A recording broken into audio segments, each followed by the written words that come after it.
मित्रांनो, तुम्हाला माहीत आहे का, आतापर्यंत आपल्या महाराष्ट्रात 20 मुख्यमंत्री होऊन गेले. तर ते मुख्यमंत्री कोण आणि कोणत्या जिल्ह्यातील? चला तर आज पाहू आपण मॅप ॲनिमेशनद्वारे. महाराष्ट्र राज्याचे पहिले मुख्यमंत्री सातारा जिल्ह्यातील यशवंतराव चव्हाण. 2. चंद्रपूर जिल्ह्यातील मारुतराव कन्नमवार. नंबर 3. केवळ 10 दिवसासाठी कार्यरत असणारे हंगामी मुख्यमंत्री पी.के. सावंत. नंबर 4. यवतमाळ जिल्ह्यातील वसंतराव नाईक हे महाराष्ट्राचे सर्वाधिक काळ मुख्यमंत्री राहिलेले आहेत. 5. नांदेड जिल्ह्यातील कर्मभूमी असलेले शंकरराव चव्हाण. 6. सांगली जिल्ह्यातील वसंतदादा पाटील. 7. पुणे जिल्ह्यातील शरद पवार.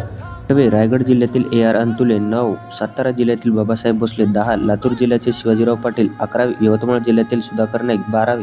रायगड जिल्ह्याचे मनोहर जोशी. 13. सिंधुदुर्ग जिल्ह्याचे नारायण राणे. 14.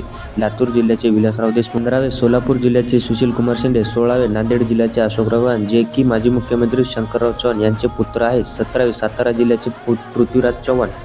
18. नागपूर जिल्ह्याचे देवेंद्र फडणवीस, जे की सध्याचे महाराष्ट्राचे मुख्यमंत्री आहेत. त्यानंतर 19. मुंबईमधील उद्धव ठाकरे आणि शेवटचे सातारा जिल्ह्याचे एकनाथ शिंदे, जे की सध्याचे उपमुख्यमंत्री आहेत. मित्रांनो, हे होते महाराष्ट्र राज्याचे 20 मुख्यमंत्री. सर्व मुख्यमंत्री तुमचा आवडता कोण आहे कमेंटमध्ये नक्कीच